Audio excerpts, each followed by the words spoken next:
नमस्कार विद्यार्थ्यांनो, मी डॉक्टर हर्षना सोनकुसरे, अर्थशास्त्र विभाग, रेणुका कॉलेज, नागपूर.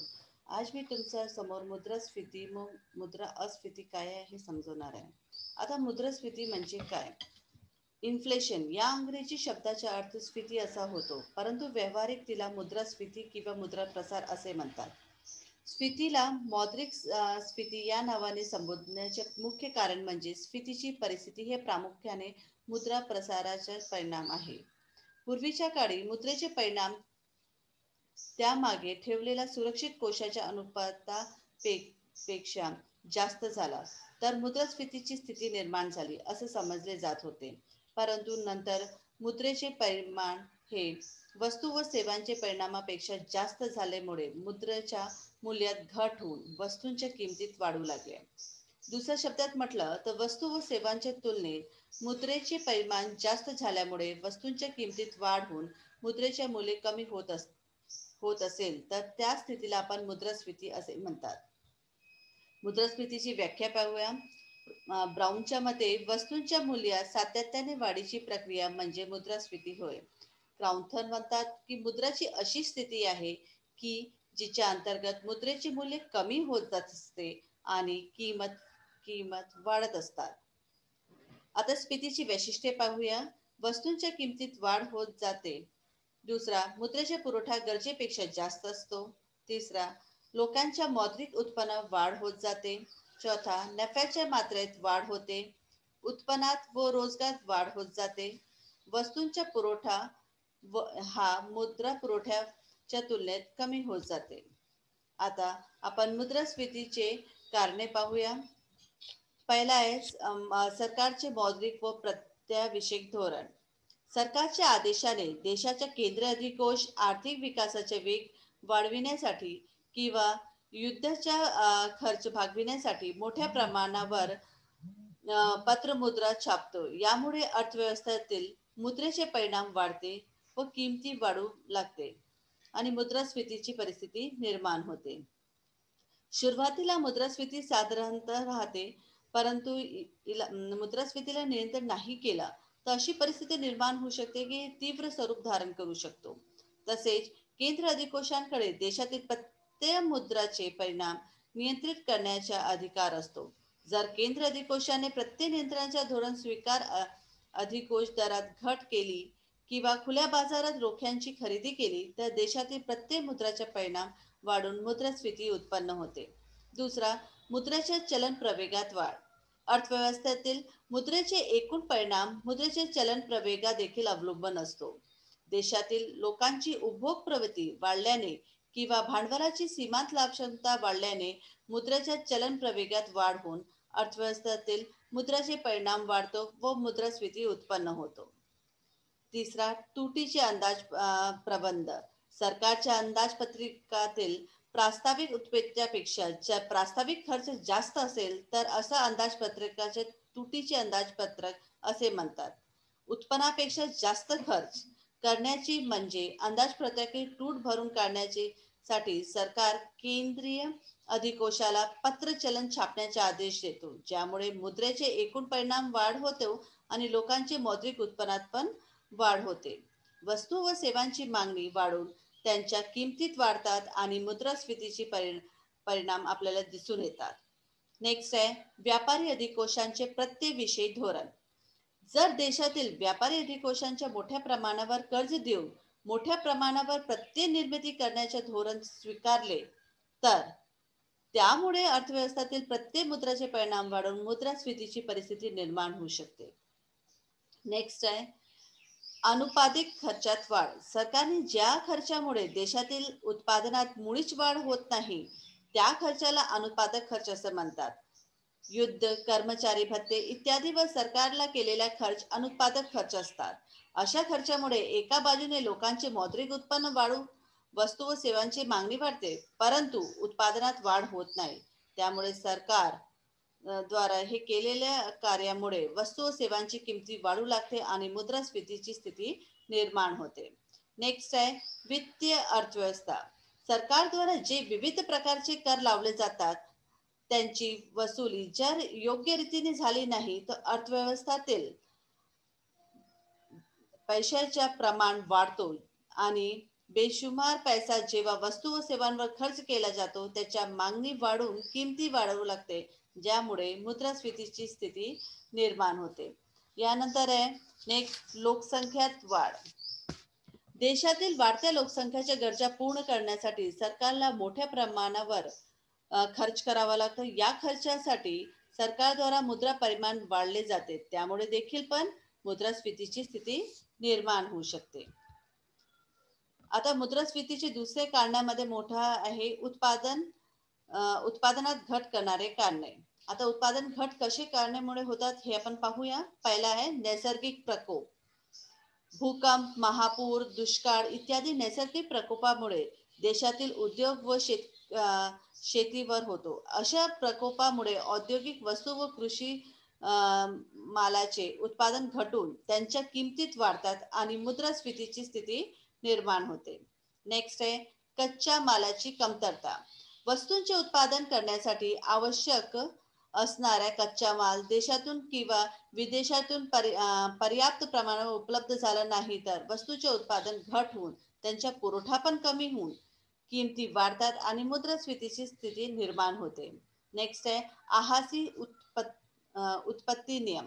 आरासी उत्पत्ती नियम. देशातील कृषी व उद्योग क्षेत्रातील आरासी उत्पत्ती नियमाचे उत्पादन होत असले तरी मोठ्या खर्च करूनही उत्पादन कमी प्रमाणात होते, त्यामुळे वस्तूंच्या उत्पादन खर्च वाढून किमती वाढतात आणि मुद्रास्फीतीची स्थिती निर्माण होते. नेक्स्ट आहे सरकारचे करविषयक व व्यापारविषयक धोरण. जर सरकारने वस्तू व सेवांचे नवीन कर लावले किंवा अधिक्याच्या करात वाढ केला तर वस्तूंच्या सेवांची किमती वाढून मुद्रास्फीती उत्पन्न होते. तसंच सरकारने जर आपला व्यापार विषयक धोरण अंतर्गत निर्यातवर अत्याधिक भर दिला तर देशात वस्तू व सेवांचे कमतरता निर्माण होऊन त्यांच्या किमतीत वाढतात व मुद्रास्फीती निर्माण होते. नेक्स्ट आहे औद्योगिक अशांतता. संप, ताळेबंदी इत्यादी कारणामुळे औद्योगिक शांतता भंग होते. संप व टाळेबंदीचे काळी कारखाने बंद झाल्यामुळे उत्पादनात घट होते आणि देशात वस्तू व सेवांचे तुटवडा निर्माण होते आणि त्यांच्या किमतीत वाढतात आणि मुद्रास्फीतीची स्थिती निर्माण होते. नेक्स्ट आहे तांत्रिक बदल. आधुनिक काळात उद्योगामध्ये वेगवेगळे तांत्रिक बदल होत असतात. हे बदल करताना उत्पादन बंद ठेवले तर त्यामुळे उत्पादन घटून वस्तू व सेवांची किमतीत पण वाढते. आता मुद्रास्फीतीवर हे आपण त्याचे कारणे पाहिले. या कारणामुळे वेगवेगळ्या क्षेत्रावर काय परिणाम होते हे आपण पाहूया. पहिला आहे हे 3 प्रकारचे परिणाम होत असतात. समाजातील वेगावर वर्गावर होणारा परिणाम, ज्याच्यामध्ये आपण उत्पादक आणि व्यापारी वर्ग पाहणार आहोत, गुंतवणूक करणारा वर्ग, श्रमिक वर्ग, धनको आणि ऋणकोष उपभोग वर्ग. दुसरा असते आर्थिक परिणाम, ज्याच्यामध्ये करारोपणात वाढ, सार्वजनिक कर्जात वाढ, नियंत्रित आर्थिक व्यवस्था, बँक व विमा कंपन्यांचा विकास, बचती मध्ये घट, आयात वाढ आणि निर्यात घट, संपत्तीचे पुनर्वाटन, रोजगारीत वाढ. राजकीय परिणाम आणि नैतिक परिणाम या रूपामध्ये 4 भागामध्ये केलेला आहे, ज्याच्यामध्ये आपण पहिला पाहणार आहे मुद्रास्फीती चे समाजावरील जे परिणाम होत आहेत त्याच्यामध्ये पहिला आहे उत्पादक व व्यापारी वर्ग. या वर्गामध्ये मुद्रास्फीतीचे परिणाम छान राहणार आहे, कारण की मुद्रास्फीतीच्या काळात वस्तूंची किंमत वेगाने वाढते, परंतु वस्तूंच्या उत्पादन खर्चात फारशी वाढ होत नाही. त्यामुळे उत्पादकांची नफाची सीमा वाढून मोठ्या प्रमाणावर नफा प्राप्त होते. उत्पादन खर्चात एक मोठा भाग म्हणजे श्रमिकांच्या मजुरावर केला जातो, परंतु वस्तूंच्या किमती जरी वेगाने वाढल्या तरी मजुरांची फारशी वाढ होत नाही, त्यामुळे त्यांना इतका जास्त फायदा याच्यामध्ये दिसत नाही. मुद्रास्फीतीच्या काळात वस्तू व सेवांची मागणी बरीच वाढली असली तरी उत्पादक वर्गाचा संपूर्ण माल विकला जाऊन त्याचा बराच मोठा भाग नफाच्या रूपामध्ये त्यांना भेटत असते. नेक्स्ट आहे गुंतवणूक करणारा वर्ग. या वर्गावर सरकारी रोख, बँकाची मुदती ठेवी, कंपन्यांचे शेअर यात पैसा गुंतवणूक लोकांचा समावेश होतो. या वर्गावर मुद्रास्फीतीवर होणारा परिणाम अभ्यासासाठी या वर्गाचे निश्चित उत्पन्न प्राप्त होणारे आणि अनिश्चित उत्पन्न प्राप्त होणारे वर्गामध्ये दोन गटात आपण वर्गीकरण केले आहे. ज्या अनुषंगाने आपण सांगू शकतो की मुद्रास्फीतीचे काय परिणाम होणार आहे. निश्चित उत्पन्न प्राप्त करणाऱ्या वर्गामध्ये आपण पाहिला तर निश्चित उत्पन्न प्राप्त करणाऱ्या वर्ग गुंतवणुकीला त्या लोकांचा समावेश होतो जे आपला पैसा सरकारी रोखे, खाजगी कंपन्यांचे ऋणपत्रे आणि बँकाच्या मुदती ठेवीमध्ये गुंतवतात. या लोकांना व्याजाच्या स्वरूपात उत्पन्न प्राप्त होते आणि हे उत्पन्न स्थिर असते. त्यांनी गुंतवलेल्या पैशाच्या त्यांच्या दरवर्षी व्याजाच्या स्वरूपात निश्चित उत्पन्न प्राप्त होत असते. कारण गुंतवणुकीचे व्याजाचे दर स्थिर असतात आणि मुद्रास्फीतीच्या काळात वस्तू व सेवांची किंमत वाढली व लोकांचे प्राप्त होणारे उत्पन्न पूर्वीच्या मानाने कमी वस्तू व सेवा प्राप्त होऊ शकतात. दुसऱ्या शब्दात म्हटलं तर लोकांच्या प्राप्त झालेल्या उत्पन्नाच्या वास्तविक मूल्य मुद्रास्फीतीच्या काळात घसरते. त्यामुळे लोकांना नुकसान होतात. आणि अनिश्चित उत्पन्न करणाऱ्या वर्गामध्ये पाहूया. अनिश्चित उत्पन्न प्राप्त करणाऱ्या गुंतवणुकीमध्ये लोकांचा समावेश होत असतो जे लोक आपला पैसा कंपन्यांच्या शेअर मध्ये गुंतवतात. या लोकांच्या त्यांच्या शेअरवर लाभांच्या स्वरूपात उत्पन्न प्राप्त होते व हे उत्पन्न दरवर्षी बदलत असते कारण लाभांश कंपन्या प्राप्त होणाऱ्या एकूण नफ्यावर अवलंबून असतो. मुद्रास्फीतीच्या काळात वस्तू व सेवांची किमती बऱ्याच वाढल्यामुळे कंपन्यांच्या मोठ्या प्रमाणात नफा प्राप्त होतो. त्यामुळे कंपन्यांना शेअरवर जास्त दराने लाभांश प्राप्त होते.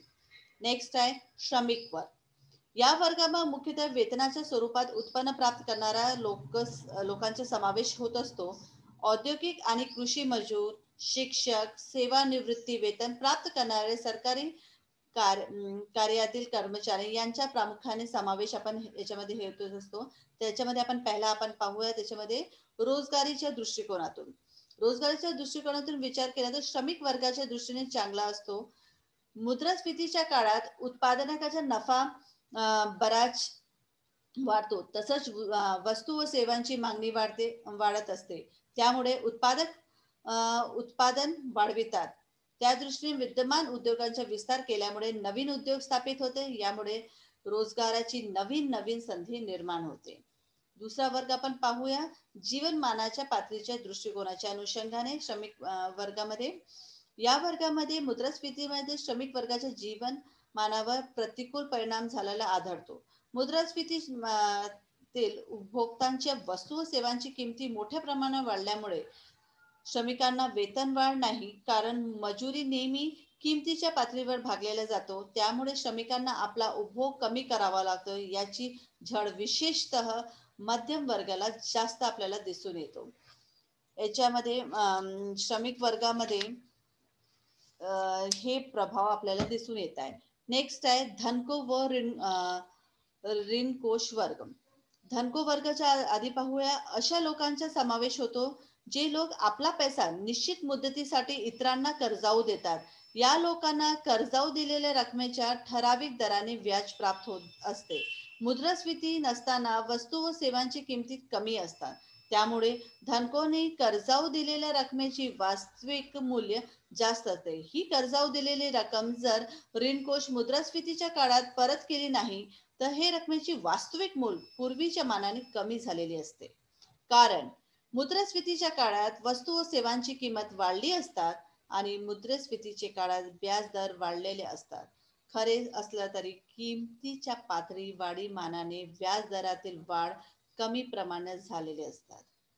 आता ऋणकोष वर्गावर काय परिणाम होतात. मुद्रास्फीतीचा चांगला प्रभाव पडतो कारण मुद्रास्फीती नसताना जर ऋणकोष कर्ज घेतले असेल तर त्यावेळी त्या कर्जाची रक्कम वास्तविक मूल्य जास्त असते कारण वस्तूंच्या व सेवांच्या किमतीत कमी असतात. हे कर्ज ऋणकोष मुद्रास्फीतीच्या काळात परत केले तर रकमेची वास्तविक मूल्य कमी झालेली असतात कारण वस्तू सेवांची किंमत वाढले असतात. म्हणजे एक प्रकारे कर्ज घेताना त्याला कर्जाऊ घेतलेल्या रकमेच्या स्वरूप जास्त वस्तू सेवा प्राप्त होतात व कर्ज परत करताना ही कमी वस्तू व सेवा परत करतो. म्हणजे त्यांना फायदा होतो. याशिवाय कर्ज घेताना त्यांना कमी व्याजा दराने कर्ज प्राप्त झालेले असतात. उपभोक्ता वर्ग. समाजातील प्रत्येक व्यक्ती उपभोक्ता असतो. उत्पादक, व्यापारी, गुंतवणूक करणारे, श्रमिक, धनको, ऋणको सगळेजण उपभोक्ता असते. सर्वसाधारणपणे आपण असं म्हणता येईल की उपभोग खर्च मुद्रास्फीतीच्या काळात वाढलेला असतो, कारण वस्तू सेवांची किमती वाढली असतात, त्यामुळे सर्वसाधारण उपभोक्ता आपला उपभोग कमी करावा लागतो. या रीतीने हे आपला सामाजिक वर्गाचा प्रभाव काय झाला हे आपण पाहिलेला आहे. आता आपण त्याचे आर्थिक परिणाम पाहूया. आर्थिक परिणामामध्ये मुद्रास्फीतीवर कोणता परिणाम पडत आहे? त्याच्यामध्ये पहिला आहे करारोपणात वाढ. मुद्रास्फीतीच्या काळात वस्तू व सेवांची किमती वाढल्यामुळे सार्वजनिक कार्यातील सरकारचा खर्च बराच वाढलेला असतो. त्या खर्चाची पूर्वी करण्यासाठी सरकार जनतेवर नवीन कर लावते आणि विद्यमान करांच्या दरात वाढ करते. अशा प्रकारे मुद्रास्फीतीच्या काळात जनतेला कराचा भार जास्त पडत असतो. सेकंड, सार्वजनिक कर्जात वाढ. मुद्रास्फीतीच्या काळात सार्वजनिक कार्यातील खर्च वाढलेला असतो. त्यामुळे बहुधा सरकारचे अंदाजपत्रक तुटीचे असते.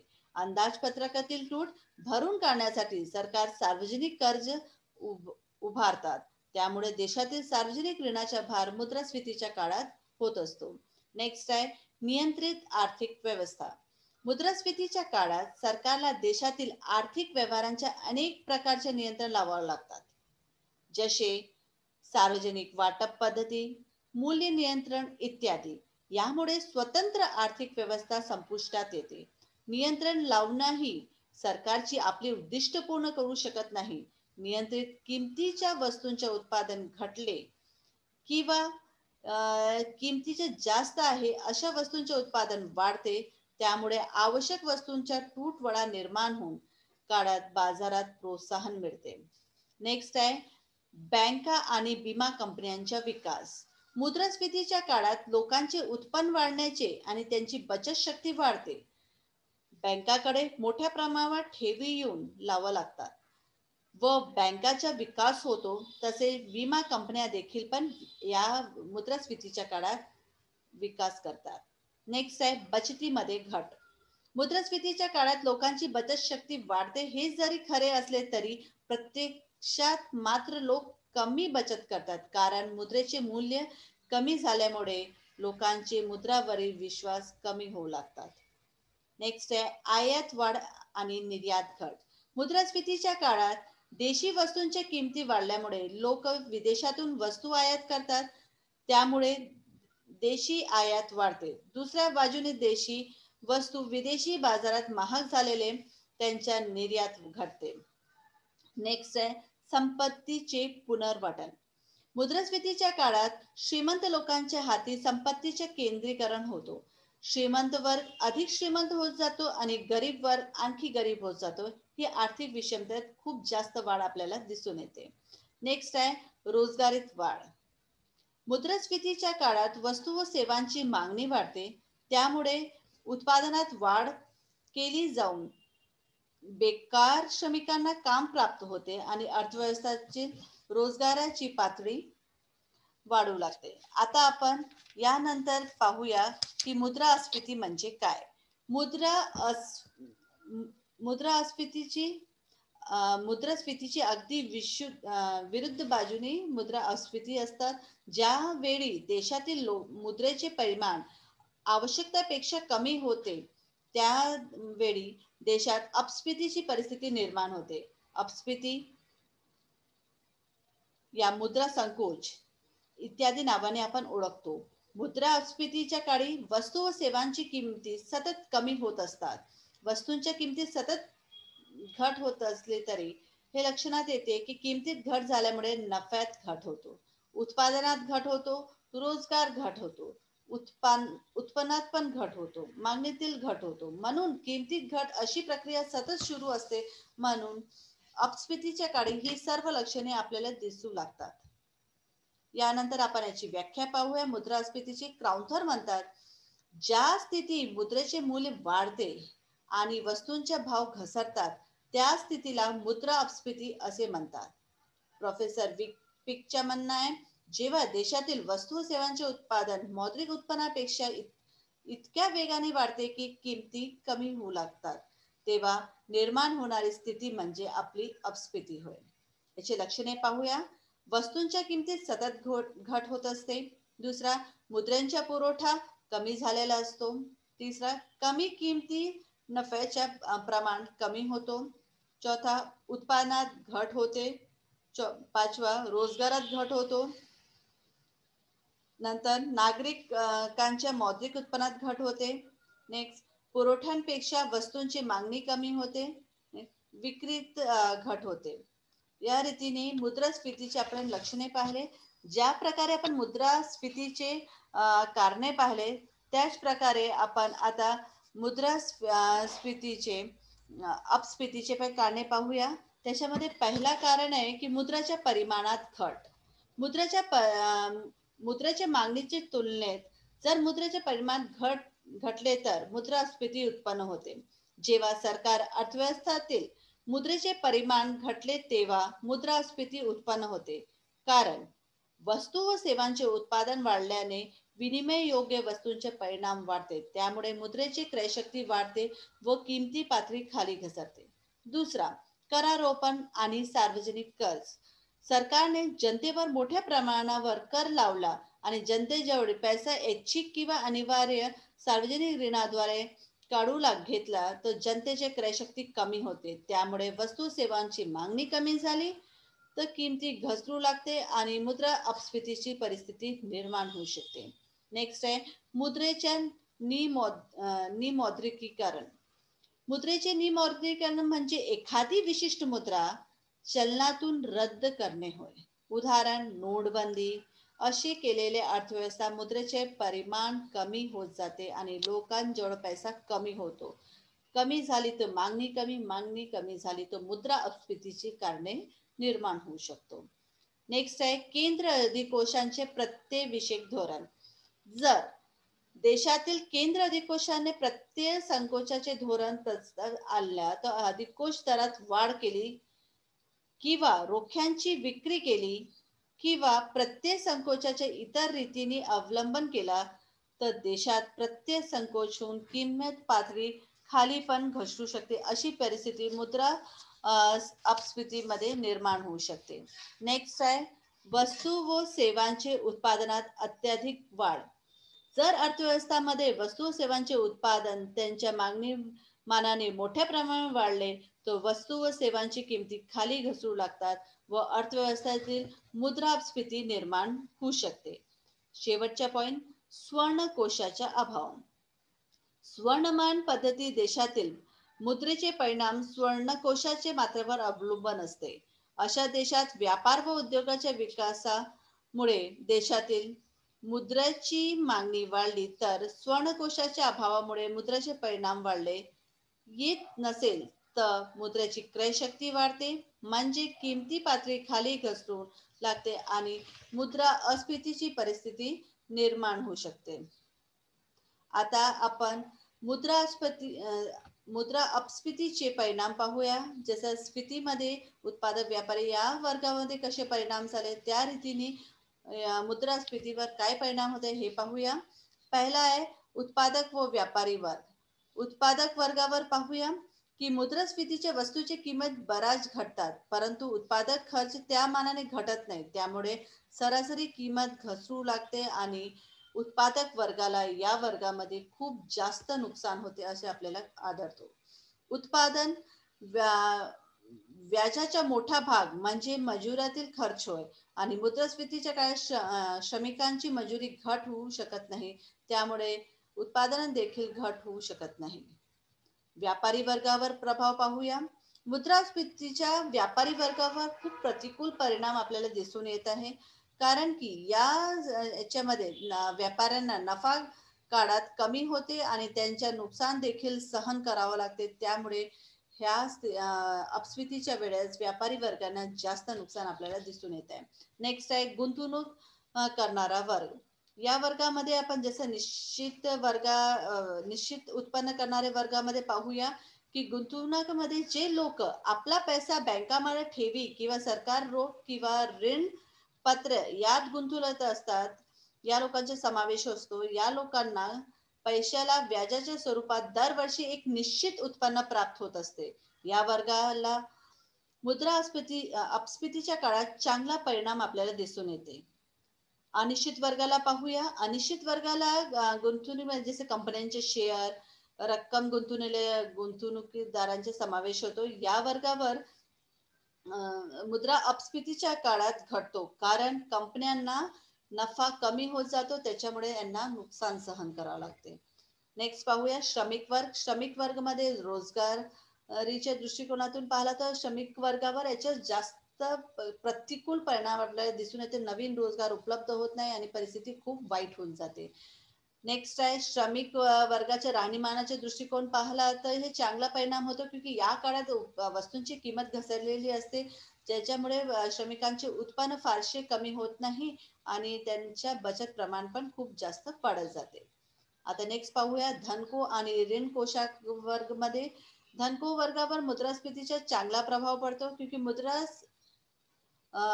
मुद्रास्फीतीच्या काळामध्ये यांना चांगला परिणाम दिसत आहे. मुद्रास्फीतीच्या काळात त्यांची कर्जाऊ दिलेली रक्कम जेव्हा त्यांनी मुद्रा अपस्फीतीच्या काळात परत मिळाले, तेव्हा त्यांना रकमेच्या वास्तविक मूल्य बरेच वाढलेले असते, कारण वस्तू व सेवांची किंमत घटलेली असते. त्यामुळे एक प्रकारे कर्ज देताना धनके कर्जाऊ दिलेल्या रकमेच्या स्वरूप ऋण कोशाला कमी वस्तू व सेवांना दिलेले असतात आणि कर्जाऊ रक्कम प्राप्त मिळाले वेळी त्यांना एका प्रकारे धनको वर्गांना जास्तीत जास्त फायदा होते असं आपल्याला माहित आहे. नेक्स्ट आहे ऋणको वर्गाला पाहूया. ऋणको वर्गावर मुद्रास्फीतीचा प्रतिकूल परिणाम होते, कारण मुद्रास्फीतीच्या काळामध्ये जेव्हा कर्जाऊ घेतलेली रक्कम वास्तविक मूल्य कमी असते आणि अपस्फीतीच्या काळामध्ये हे रक्कम परत करतात तर रकमेच्या मूल्य वाढलेले असतात, त्यामुळे त्यांना खूप जास्त या वर्गावर नुकसान होत असते. आणि शेवटच्या पाहूया उपभोक्ता वर्गावर.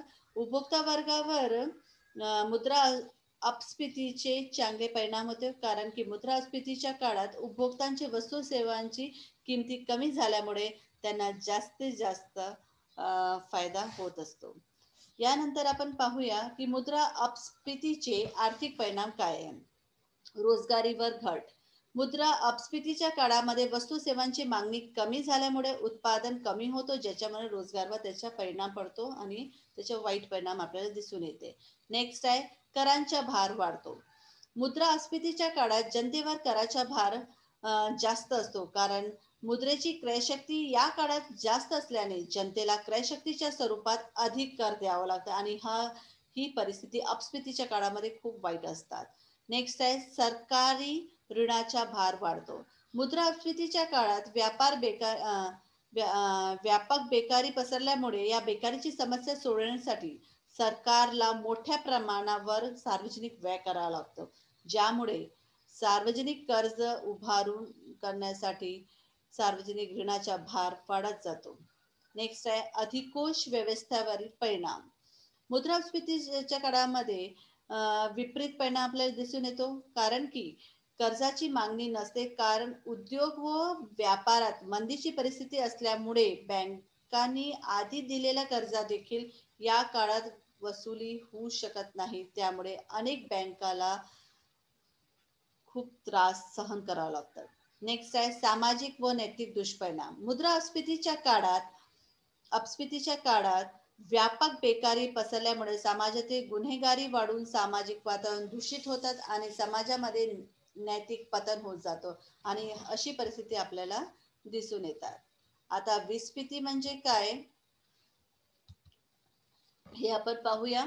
मुद्रास्फीतीच्या समाजातील विविध वर्गावर होणारा दुष्परिणाम दूर करण्यासाठी आणि मुद्रास्फीतीच्या परिस्थितीत नियंत्रण आणण्यासाठी ज्या विशिष्ट मौद्रिक धोरणाचा अवलंबन केला जातो, त्या धोरणाला मुद्रा विस्फीती असे म्हणतात. मुद्रा विस्फीती काळात वस्तूंच्या किमतीत वेगाने वाढतात आणि वाढत्या किमतीवर नियंत्रण घालण्यासाठी त्या किमतीच्या सामान्य मूल्यस्तरावर उतरण्या करण्यासाठी सरकार जी उपाययोजना करतात त्याला विस्फीती असे म्हणतात. आणि विस्फीतीमुळे वस्तू सेवांची किमती हळूहळू कमी होऊ लागते, म्हणून किमती उत्पन्न व खर्च यामध्ये होणारा घट जेव्हा लाभदायक असते तेव्हा तिला मुद्रा विस्फीती असे म्हणतात. मुद्रा विस्फीती हे वाढल्या किमती कमी करण्यासाठी सरकारचे हेतू पुरस्पणे आखलेले जातात आणि एक मौद्रिक धोरणच्या रूपामध्ये आपण पाहिला तर हे उद्दिष्ट म्हणजे वाढल्या किमती कमी करून त्या सामान्य मूल्य स्तरापर्यंत आणणे आणि मुद्राची क्रयशक्ती वाढविणे असतात. या रीतीने मुद्रा परिस्थिती दूर करण्यासाठी मौद्रिक आणि राजकोषीय आणि इतर उपाय केले जातात. ज्यामध्ये आपण पहिला पाहूया मौद्रिक उपाय. मौद्रिक उपाय मध्ये पहिला आहे मुद्रेचे परिमाण कमी करणे.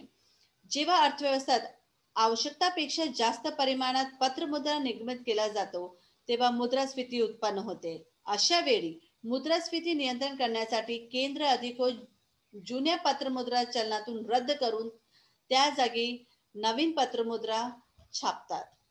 दुसरा आहे प्रत्ययांचे परिणाम कमी करणे. व्यापारी अधिकोषांनी जर मोठ्या प्रमाणावर प्रत्यय निर्मिती केला तर मुद्रास्फीती निर्माण होते. केंद्रीय अधिकोष अधिकोष दरात वाढ, खुल्या बाजाराची विक्री, कोशातून वाढणे इत्यादी उपाययोजना देखील या परिमाणात कमी करण्याचा प्रयत्न केला जातो. राजकोषीय उपायामध्ये पहिला आहे करात वाढ. सरकारने जनतेचे नवीन कर लावले किंवा वर्तमान करांच्या दरात वाढ केली तर जनतेजवळ अतिरिक्त क्रयशक्ती सरकार क्रयाच्या रूपामध्ये वाढवून घेऊ शकतो. त्यामुळे वस्तू व सेवांची मागणी कमी होऊन किमती खाली घसरू शकते. नेक्स्ट आहे सार्वजनिक खर्चात घट. मुद्रास्फीतीच्या काळात सरकारने आपला खर्च केला आणि जर अनुत्पादक खर्च कमी केला तर किमती पातळी कमी होणारी वाढ रोखती जाऊ शकतो. सार्वजनिक ऋणात वाढ. मुद्रास्फीतीच्या काळात जर सरकारने देशातील नागरिकांच्या मोठ्या प्रमाणावर कर्ज घेतला तर त्यामुळे सरकार लोकांजवळ क्रयशक्ती वाढू लागते आणि लोकांची वस्तू सेवांची मागणी कमी होऊन वस्तू व सेवांची किंमत होणारी वाढ नियंत्रित करू शकतो. संतुलित अंदाजपत्रक. एखाद्या वर्ष अंदाजपत्रक सरकारचा प्रस्तावित खर्च आणि प्रस्तावित उत्पन्न समान असेल तर अशा अंदाजपत्रकात संतुलित अंदाजपत्रक असं म्हणू शकतो आणि संपूर्ण खर्च आपल्या उत्पादनातून करता येतो. त्यासाठी चलन छापण्याची गरज नसते आणि म्हणून मुद्रास्फीतीला आपण त्यावेळी नियंत्रित करू शकतो. इतर कारणामुळे वस्तू व सेवांच्या उत्पादनात वाढ. आता मुद्रास्फीतीच्या व्याख्यावरून आपल्या लक्षात आला की मौद्रिक उत्पन्न वस्तू सेवांच्या उत्पादनापेक्षा जास्त वेगाने वाढतो आणि मुद्रास्फीतीची स्थिती उत्पन्न होते. त्यामुळे मुद्रास्फीती रोखण्यासाठी आपण मोठ्या प्रमाणात वाढ केले पाहिजे. यासाठी सरकारने खाजगी क्षेत्रातील उत्पादनांना प्रोत्साहन घेऊन खाजगी क्षेत्रात जर उत्पादन वाढ होत नसेल तर सार्वजनिक क्षेत्रात उद्योग स्थापन करून सार्वजनिक क्षेत्रात उत्पन्नात वाढ केली पाहिजे. त्यामुळे आपण मुद्रास्फीतीच्या स्थितीला नियंत्रण करू शकतो. व्यापार व किमतीवर नियंत्रण. मुद्रास्फीतीच्या काळात किमती खाली आणण्यासाठी वस्तूची किमती नियंत्रण हा एक महत्वाचा आपला उपाय असून सरकारने आवश्यक वस्तूंची किमती निश्चित करून देऊन रास्त भावाने दुकानातून उपलब्ध करून दिला पाहिजे. तसेच सरकारने देशातील विदेशी व्यापाऱ्यांचे नियमन आणि मुद्रास्फीती रोखण्याचा प्रयत्न याच्यामध्ये करता येते. आता जसं मुद्रास्फीतीला नियंत्रित करण्यासाठी विस्फीती होती तसंच मुद्रा अपस्फीतीला नियंत्रण करण्यासाठी संस्फीतीच्या उपाययोजना सरकारद्वारा केले जाते आणि या संस्फीतीमध्ये प्रोफेसर D.H. कोलच्या म्हणणं आहे की मुद्रा संस्फीती परिभाषा पुढील प्रमाणे त्यांनी अशी मांडली आहे की मंदीचे परिमाण टाळण्याकरिता घडून आणणारी स्फीतीला संस्फीती असे म्हणतात. म्हणजे हा परिस्थिती जे निर्माण होते त्याला आपण नियंत्रित करू शकतो. या रीतीने मुद्रास्फीती आणि मुद्रा अपस्फीतीमध्ये जे काही परिणाम होते हे आपण पाहिलेले आहे आणि त्याला रोखण्यासाठी आपण उपाययोजना सरकारद्वारा काय केले जाते हे पण पाहिलेले आहे. धन्यवाद.